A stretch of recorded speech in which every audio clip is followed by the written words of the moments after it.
우리가 그리스도인으로 이 세상을 살아갈 때 마주하는 어려움이 참 많습니다.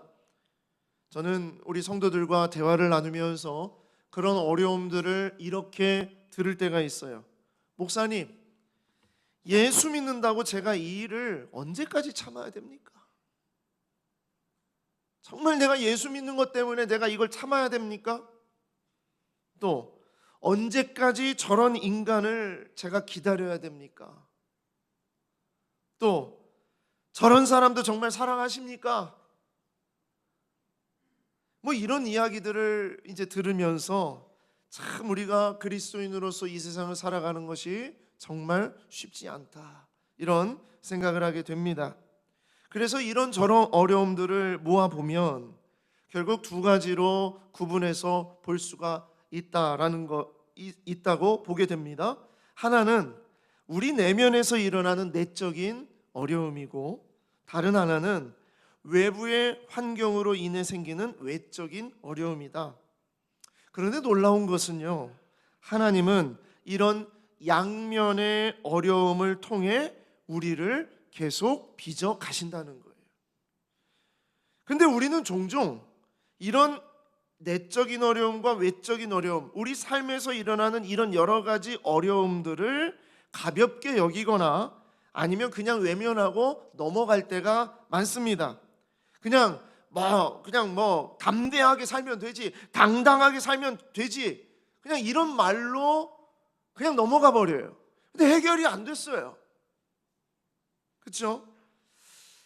그런데 우리가 삶에는요, 이 현실 속에는 우리는 연약하고 미련하여서 쉽게 넘어지고 또 하나님을 원망하고 의심하는 데까지 간다고요.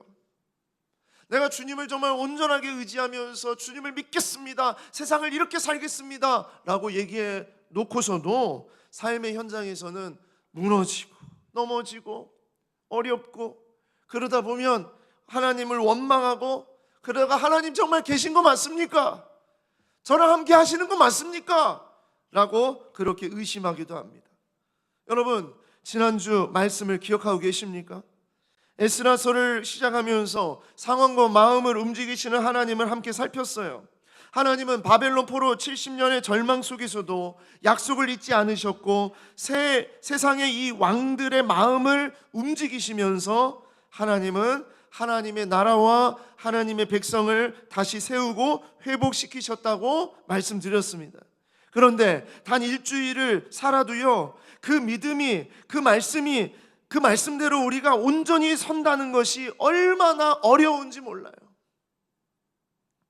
이 짧은 한 주간 가운데도 우리는 무너지고, 우리는 아파하고, 거대한 벽 앞에 멈춰선 그런 내 자신을 보게 될 때가 한두 번이 아니잖아요. 사실 저도 지난주에 그렇게 제가 선포하면서 하나님을 바라보라고 그렇게 말했지만, 주중에 어떤 한 분의 말 한마디에 제 마음이 무너지고 힘이 빠지고 지쳤던 순간이 있었어요. 정말 다 하고 싶지 않더라고요. 너무 그냥 가만히 있고 싶더라고요. 그 말이 뭐길래, 그 사람의 말이 뭐길래 참 별것도 아닌데 마음이 흔들리고 염려가 되고 걱정이 되고 그럴 때가 있는 거예요. 그러면 이제 이런 여러분들이 이렇게 생각을 하시겠죠. 아니, 말씀을 전하는 목사님이 말씀대로 그렇게 살지 못하면 그 말씀을 우리가 어떻게 믿고 듣겠습니까? 정말 맞는 말인데 다 맞지 않아요. 왜? 저는 완벽한 자가 아니기 때문입니다. 상황과 마음을 움직이시는 하나님을 바라보라고 그렇게 말해놓고선 목사님은 그런 상황 하나에도 무너집니까? 네, 때로는 저도 무너집니다. 인간이니까요. 이 세상에 살아가고 있으니까요. 저도 완전하지 않고 늘 제한된 그런 삶을 살아가고 있으니까요. 여러분, 우리가 성경을 읽을 때 우리는 성경을 어떻게 바라봐요? 전지적 작가 시점으로 바라봐요. 처음과 끝을 다 아는 시점으로 우리는 바라봐요. 그래서 우리는 막 말씀을 듣고 말씀을 읽을 때 내 하나님은 그곳 힘 있어 능 있어 못할 일 전혀 없네 아멘. 그렇죠? 우리 막 그렇게 다짐하죠. 그런데 우리의 실제 삶은요 늘 한 치 앞도 내다보지 못하고 있는 1인칭 시점이에요. 힘들고 지쳐 낭망하고 넘어져 일어날 일 전혀 없을 때에, 이게 우리 삶이라고요. 이게 바로 우리의 현실입니다.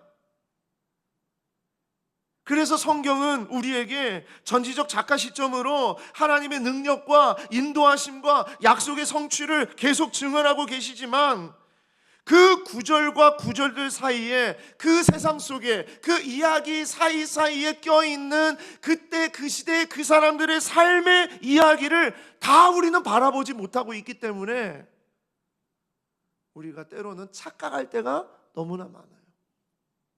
주일에 들은 한 번의 말씀이 내 모든 삶을 다 그렇게 살아가게 될 것처럼 그렇게 여기는 착각입니다. 여러분, 성경은 전지적 작가 시점으로 우리가 볼 수 있기 때문에 놀라운 하나님의 인도하심과 하나님의 역사하심을 바라보면서 나아가게 하지만 그 안에는요, 그 시대의 그 말씀과 그 이야기가 전파되었던 그 시대의 그 상황 속은요, 수많은 눈물과 분노와 고통과 갈등이 다 있었다는 거예요. 그런 가운데에서 하나님은 하나님의 자녀들을 이끌고 가 계신다는 것. 그래서 우리가 성경을 잘 이해하는 길은 이렇게 묻는 겁니다. 그때 그들은 어떤 상황 속에 있었을까? 어떤 마음으로 이 말씀을 들었을까? 여러분, 성경을 정말 잘 바라보는 질문이 바로 이 질문입니다. 에스라의 말씀도 마찬가지입니다. 에스라의 말씀을 읽어갈 때 에스라를 전지적 작가 시점으로만 우리가 읽어가게 되면 우리의 일상에 이게 연결이 안 될 때가 너무나 많습니다. 겉으로 보기엔 포로 생활이 끝나고 예루살렘으로 돌아오는 기쁨으로 가득 차 보이죠. 그런데요, 그 뒤에는요, 내적인 어려움과 외적인 갈등, 이 상황 속에서 이스라엘 백성들이 또 엉망진창으로 무너지는 일들을 보게 돼요. 그걸 봐야 되는 거예요. 자, 이 이스라엘 백성들, 포로에서 귀환한 이스라엘 백성들도요, 내적인 어려움이 있었고 외적인 어려움이 있었다는 겁니다. 자, 내적인 어려움은 어떤 어려움이 있었는가? 안정된 삶과 신앙적 사명이 충돌되는 어려움이 있었어요.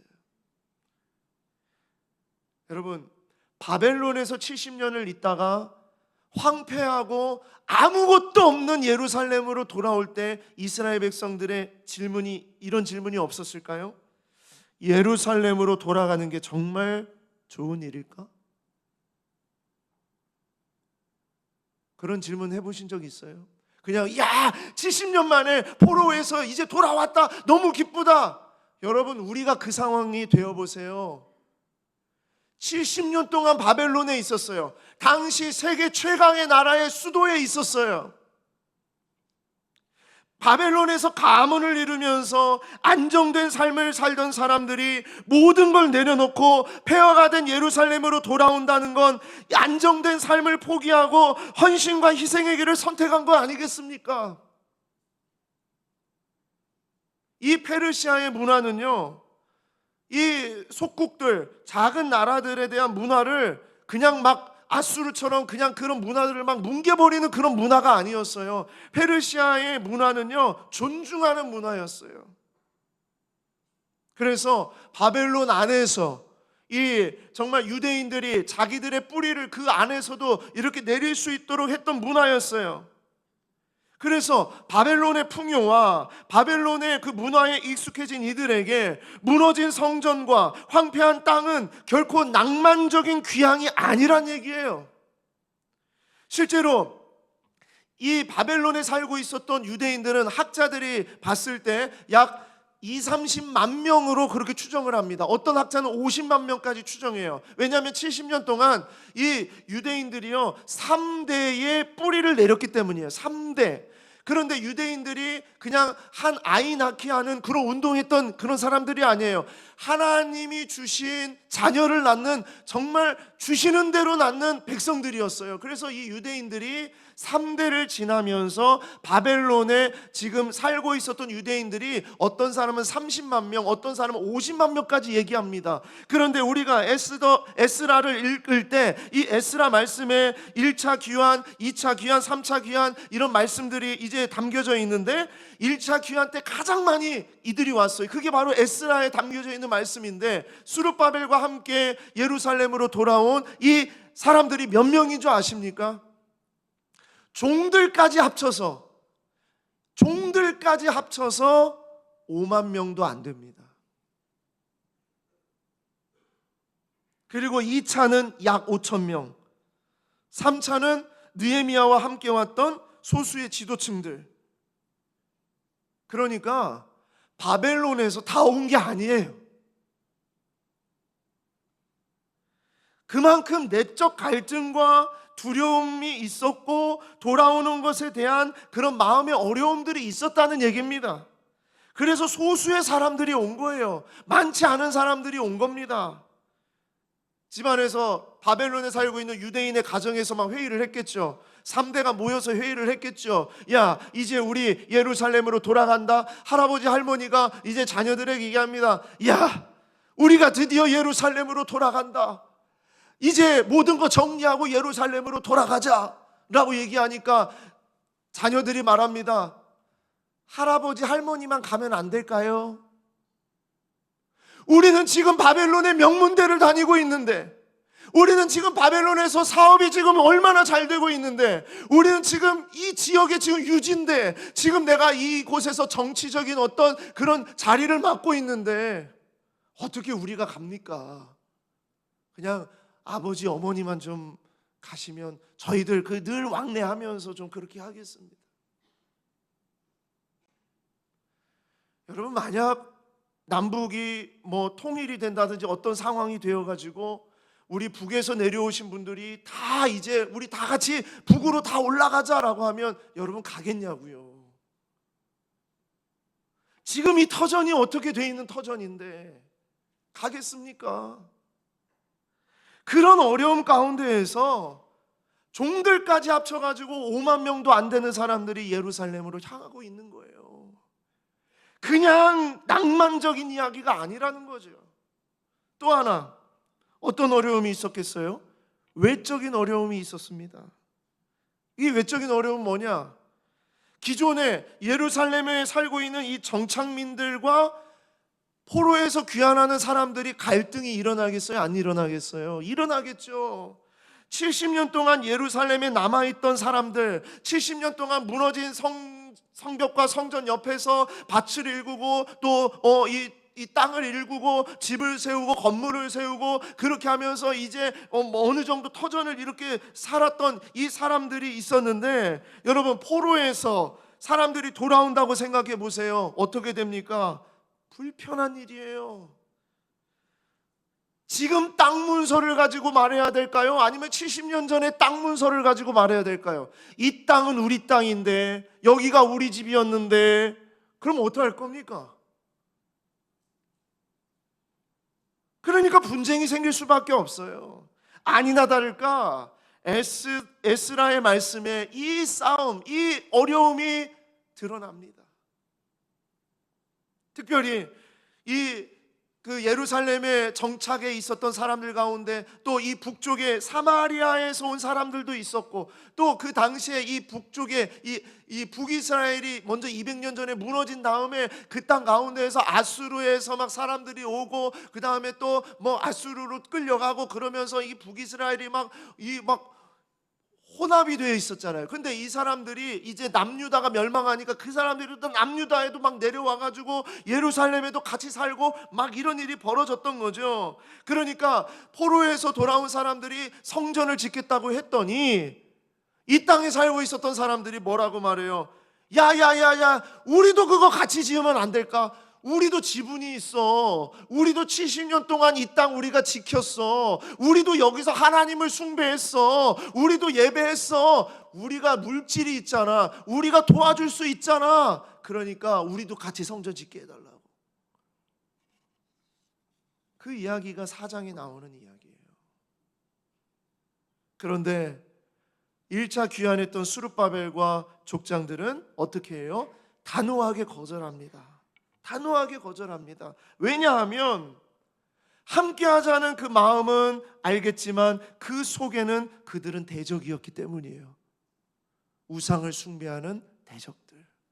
하나님을 원해서가 아니라 그들은 정치적인 이익과 자기들의 영향력, 자기들의 기득권을 그대로 붙잡기를 원했던 겁니다. 그들은 우상 숭배를 하고 있었던 자들입니다. 그런데 여러 우상들 가운데에서 하나님께 제사했다는 거 하나 똑 떼다가 자기들이 진짜 하나님 막 마치 정말 열심히 섬겼던 것처럼 그렇게 말을 하니까 스룹바벨이 어떻게 하느냐? 그 요청을 단호하게 거절합니다. 여러분, 그게 쉬운 일입니까? 이야, 스룹바벨 정말 대단하다. 에스라 대단하다. 느헤미야 대단하다. 아니요. 엄청난 공격과 핍박 속에서 그 일들을 결단해야 되는 거예요. 생각해 보세요. 그 사람들은 어떤 사람들입니까? 그 땅에 유력한 사람들이에요. 눈 한번 그냥 찔끔 감고 그들하고 손을 잡으면 성전을 금방 지을 수 있어요. 정말 좋은 기회가 되지 않겠습니까? 그들은 물질이 있죠. 그들은 사람들이 있죠. 그들은 어떤 힘들이 있어요. 그러니까 그들하고 좀 함께 마음을 모아가지고 성전 빨리 지어버리면 되잖아요. 그런데 그 유혹을 뿌리치는 게 쉽겠냐고요. 그래서 거절하죠. 아니다. 이거는 우리 유대인들이 하나님 말씀 앞에서 우리가 지어야 되는 것이다 라고 거절하자 그때부터 핍박과 공격이 시작이 되는데 작게는 16년, 길게는 100년 동안 핍박을 받습니다. 자기 동족으로부터 핍박을 받습니다. 자, 에스라 4장 4절에서 5절 말씀 보십시오. 이로부터 거절한 이로부터 그 땅 백성이 유다 백성의 손을 약하게 하여, 유다 백성의 손을 약하게 했다는 것은 유다 백성에게 협박하면서 이 힘으로 누르면서 그런 뜻이에요. 손을 약하게 하여 그 건축을 방해하되 바사왕 고레스의 시대부터 바사왕 다리오가 즉위할 때까지 관리들에게 뇌물을 주어서 그 계획을 막은 거예요. 그런데 그것이 이 바사왕 다리오가 즉위할 때까지가 언제냐? 자, 에스라 4장 24절입니다. 이에 예루살렘에서 하나님의 성전 공사가 바사왕 다리오 제2년까지 중단되니라. 이 기간이 얼마냐? 이 기간이 16년이에요. 16년 동안 단 하나도 공사를 할 수가 없었어요. 건축할 수가 없었어요. 생각해 보세요. 그때의 그 거절 하나가 이렇게 16년 동안 아무것도 못하게 딱 붙잡아 놓는 겁니다. 그런데 에스라 4장에 보면 단순히 16년이 아닙니다. 이후에 아수에로 왕과 아닥사스다 왕 때까지 계속 공격하고 계속 질문하고 계속 그렇게 하면서 이 유대인들을 계속 공격하는 거예요. 그 기간이 몇 년이냐? 100년입니다. 100년.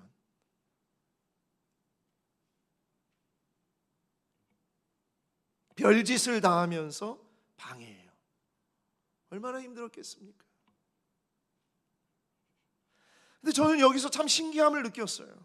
참 우리 하나님 신기하다. 상황과 마음을 움직이시는 하나님께서 성전을 건축하도록 귀환은 시켜주셨는데 왜 성전을 지을 때 반대하고 대적했던 이 사람들은 그 자리에서 쓸어버리지 않으셨을까? 여러분, 우리가 가끔 그러지 않습니까? 하나님께서 나와 함께 하신다고 하나님께서 내 마음에 은혜를 주시고 나에게 힘을 주시고 나에게 담대하게 주시는 그 마음을 주셨는데 내 삶에는 여전히 어려움이 왜 있을까? 왜 나를 공격하는 사람들이 아직도 있을까? 왜 내가 하나님을 위해서 이렇게 하겠다라고 결단을 했는데 하나님은 왜 나에게 물질을 주시지 않을까? 내가 주를 위해서 이렇게 헌신하겠다고 했는데 왜 하나님은 이 길을 열어주시지 않을까? 그러지 않습니까? 우리에 대한 이야기예요, 이 이야기가. 그래서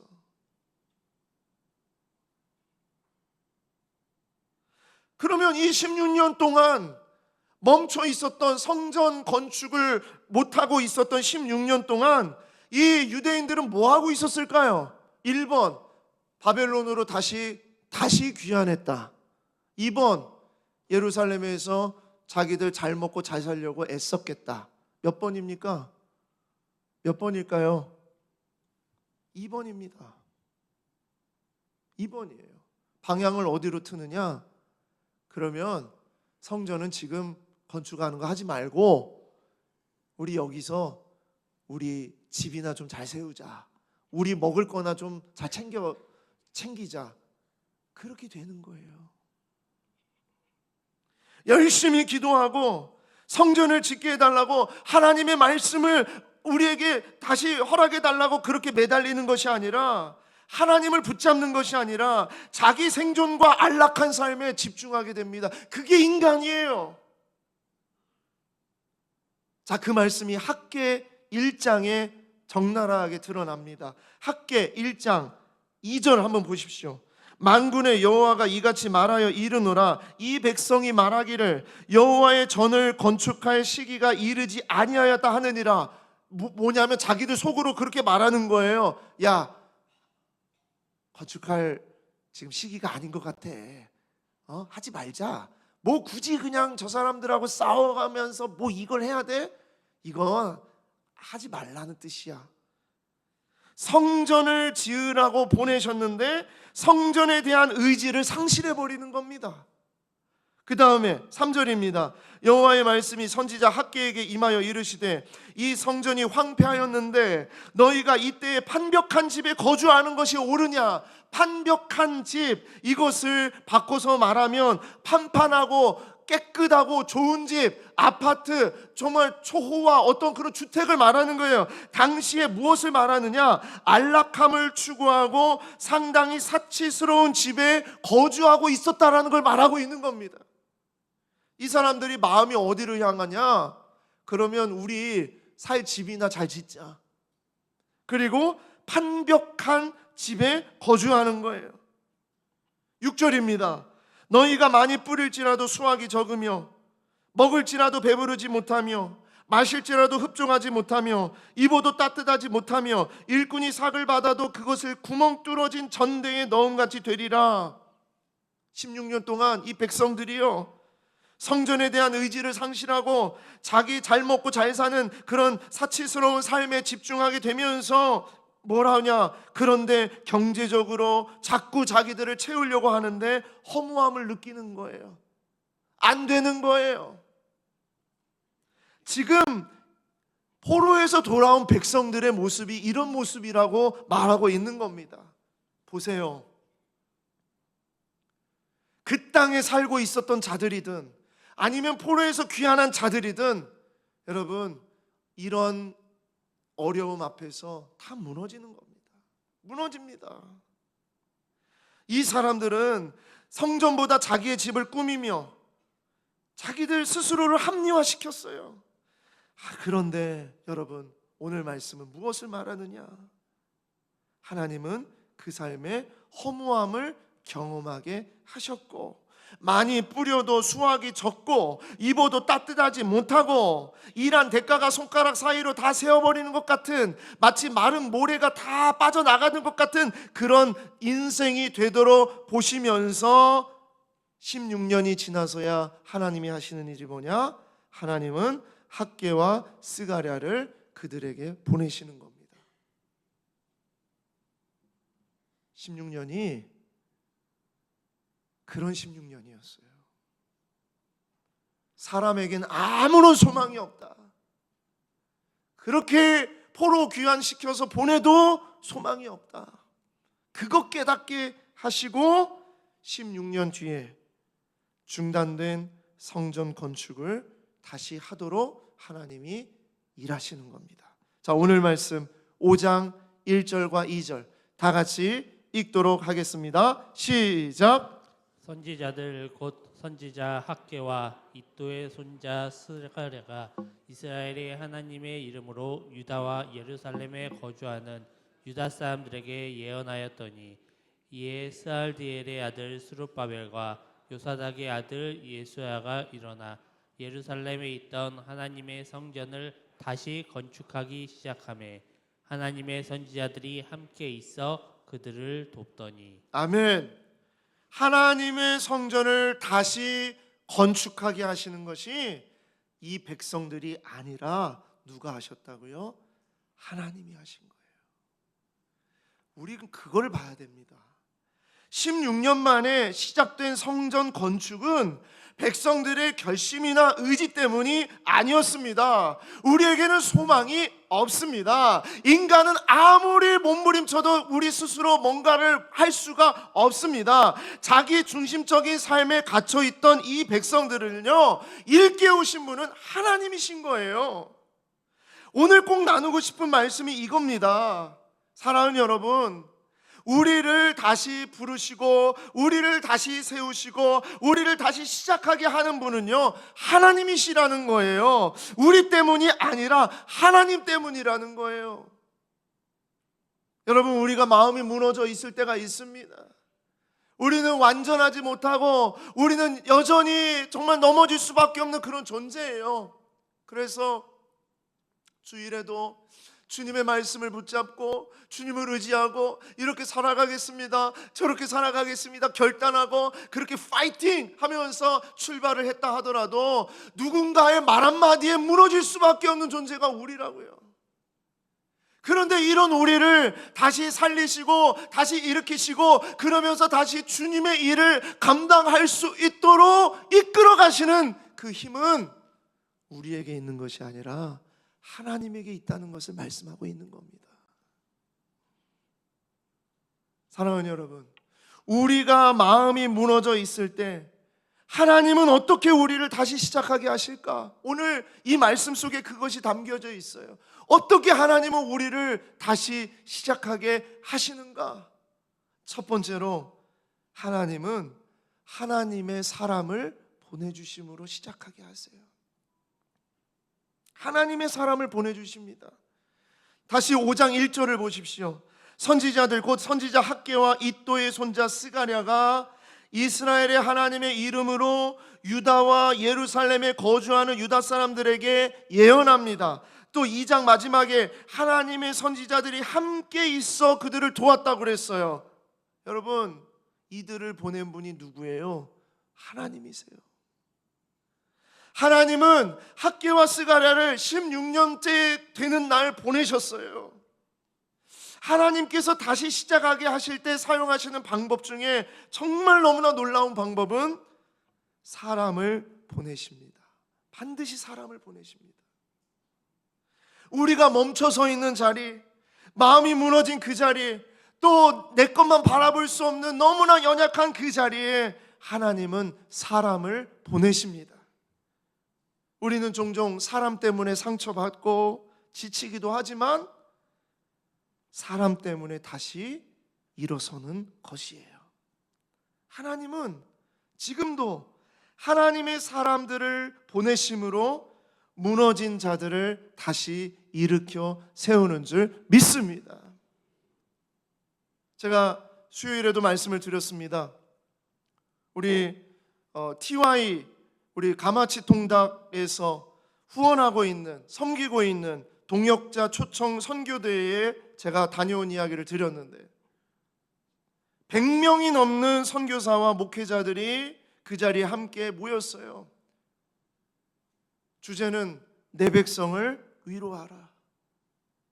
그 자리는 정말 전 세계에서 오신 분들, 또 전국에서 오신 분들, 교파를 초월해서 다양한 곳에서 오신 분들이 그 자리에 모여서 함께 말씀 듣고 서로 교제하면서 그리고 또 찬양하면서 기도하면서 제가 제가 그곳에 말씀을 전하러 갔지만 저는 너무나 큰 은혜를 받았습니다. 그런데 거기서 받은 은혜가 뭐냐? 거기서 수많은 나라에서 오신 선교사님들, 정말 많은 분들이 그 자리에 오셨는데 여러분, 그분들이 큰 위로를 받았어요. 근데 뭐 때문에 위로를 받았느냐? 그게 중요합니다. 뭐 때문에 위로를 받았느냐? 다들 하시는 말씀이 뭐냐? 내가 혼자가 아니었습니다. 나 혼자가 아니었습니다. 선교지에서 살다 보면 혼자일 때가 너무나 많은 거예요. 참 괴로운 일도 있고 슬픈 일도 있고 아픈 일도 있어요. 그런데 함께 모여서 같이 시간을 보내면서 혼자가 아니었습니다. 나 혼자가 아니었습니다. 내가 지금 이 길을 잘 걸어가고 있는 것이구나 라는 것을 깨닫게 된 겁니다. 그렇게 느끼면서 그렇게 연결되어 있다는 것에 큰 힘을 얻게 되어서 다시 돌아가게 되었다는 거예요. 나를 위해서 기도하고 나를 연결해주고 있는 사람들이 있다는 것, 그것은 엄청난 위로고 다시 시작할 수 있는 힘이 되는 줄 믿습니다. 많은 선교사님과 목회자들이 협력을 원하세요. 편지를 보내시고 또 협력해달라고 요청하십니다. 그분들은 재정의 크기를 바라는 게 아니에요. 제가 우리 장로님들에게도 말씀을 드리면서 늘 드리는 말씀이, 이분들이 요청을 할 때 재정의 크기를 말하는 게 아닙니다. 이분들은 그저 연결되기를 원합니다. 연결되기를 원합니다. 연결되는 것만으로 충분하다는 거예요. 내가 외로울 때 곁에 있는 교회가 있습니까? 내가 어려운 일이 생겼을 때 기도해 줄 수 있는 교회가 있습니까? 그것이 가장 큰 힘이 된다. 그겁니다. 그래서 저는 행복한 동행을 멈출 수가 없다. 이제 내년에는 행복한 동행이 조금 우리 다양한 형태로, 또 우리 이웃을 향해서 나아가는 형태로 이제 나아가려고 준비를 하고 있습니다. 그런데 이렇게 행복한 동행을 다녀오게 되면 그 협력하는 교회 목사님들이 꼭 그렇게 말씀하세요. 목사님, 1년을 살 수 있는 힘이 생겼습니다. 포기하고 싶었고, 생각해 보세요. 성도 1명, 성도 2명, 성도 3명, 이런 분들을 놓고서 1년, 2년, 3년, 10년, 15년 막 이렇게 얼마나 힘드시겠어요. 그런데 우리가 한번 와서, 목사님 혼자가 아니세요, 우리가 함께 기도하고 있어요 하면서 그렇게 위로받는 것 그 자체가 다시 1년을 뛸 수 있는 힘이 됩니다 라고 말하는 겁니다. 사랑하는 여러분, 하나님은요 사람들을 보내주십니다. 보내주세요.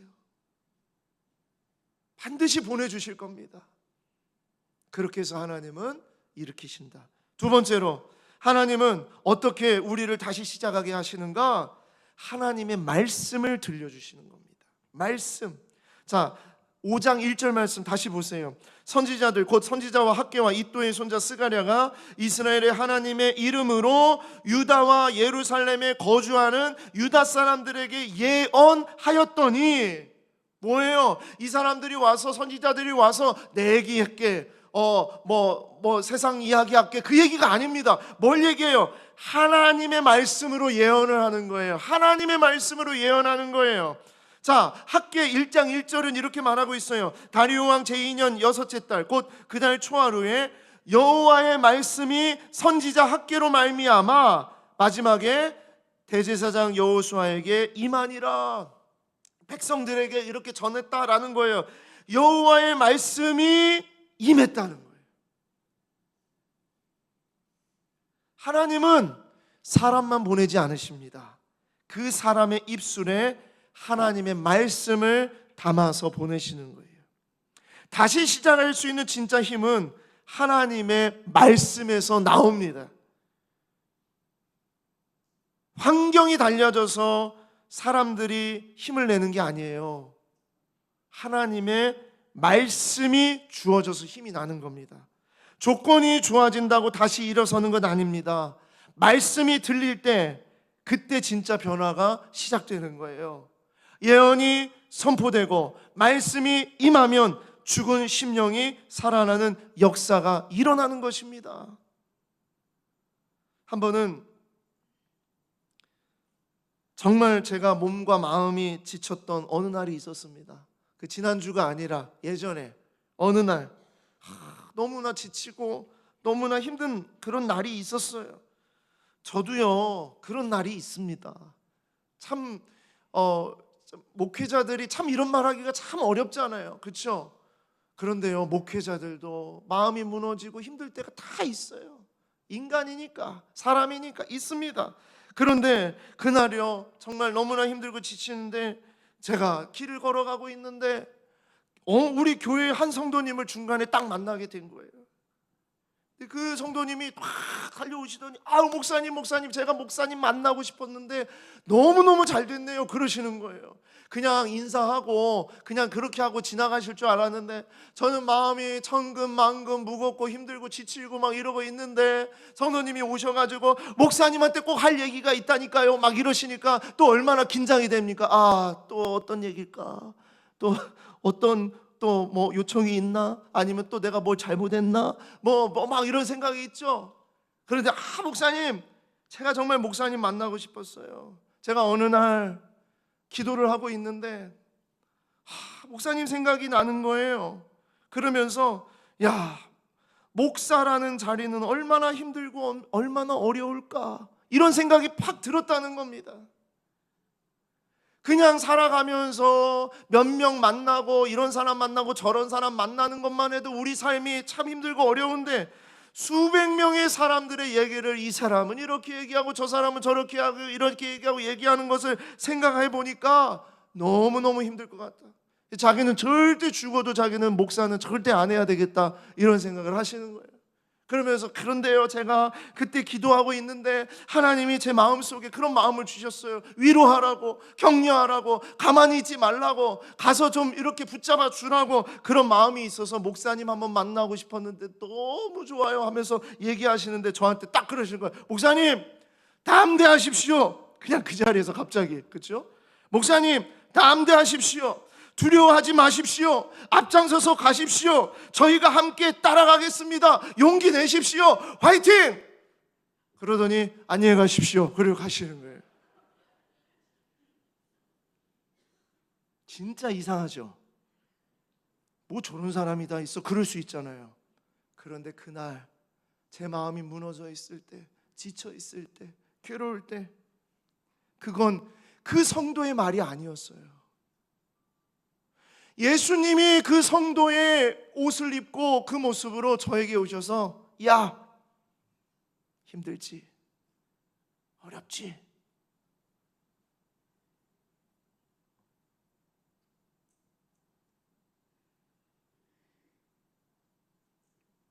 힘내.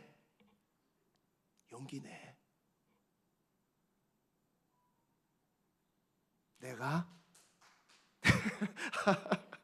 내가 함께하고 있어.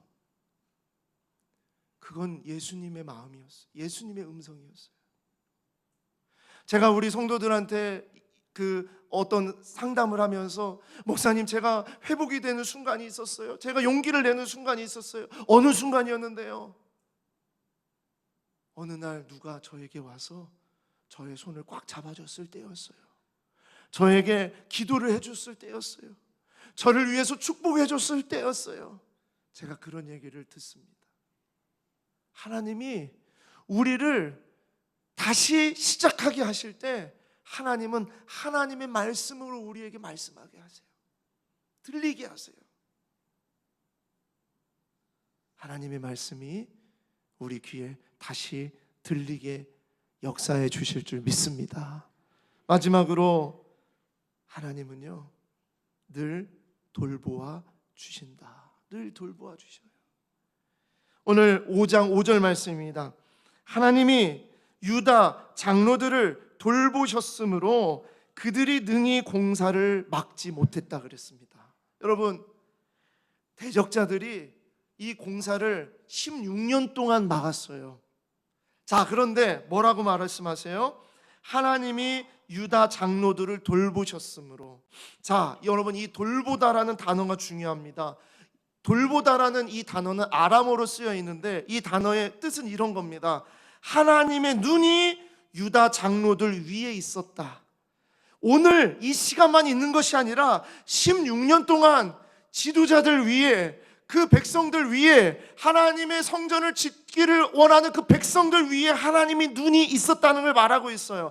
이것은 단순히 시각적인 것을 말하는 것이 아닙니다. 하나님이 주목하고 있었고, 하나님이 지켜보고 있었고, 하나님이 보호하고 있었고, 하나님이 관심을 가지고 함께하고 있었다는 거예요. 16년 이 백성들이 자기들 자기 집 짓고 자기 잘 먹고 자기 잘 살고 그렇게 살아가는 것 같았지만 그 시간 속에서도 하나님은 하나님의 눈이 이 백성들 위에 늘 머물고 있었다는 얘기입니다.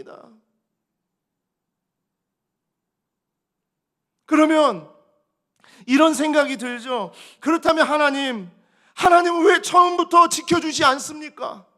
왜 처음부터 대적자들 쓸어버리지 않으시고 왜 16년 동안 이렇게 우리의 입장에서는 내버려 두셨습니까? 라고 말할 수 있어요. 그런데 그것이 바로 하나님이 그 시간 속에서 적들이 강해서가 아니라, 하나님이 자기의 백성들을 그냥 내버려 두는 것이 아니라 하나님보다 자기 자신을 먼저 두고 있었던 그들의 마음을 깨뜨리시고 끝까지 하나님 없이는 아무것도 할 수 없다는 것을 깨닫게 하시기 위해서 하나님은 그 시간을 허락하셨다는 거죠. 그리고 16년이 지났을 때 하나님은 하나님의 타이밍에 하나님의 사람들을 보내주시고 그 사람들의 입술에 하나님의 말씀을 담아주시고, 그리고 하나님이 지금까지 단 한 번도 우리의 곁을 떠나지 않으셨음을 깨닫게 해주시는 겁니다. 그래서 하나님은 다시 시작하게 하시는 하나님이시다.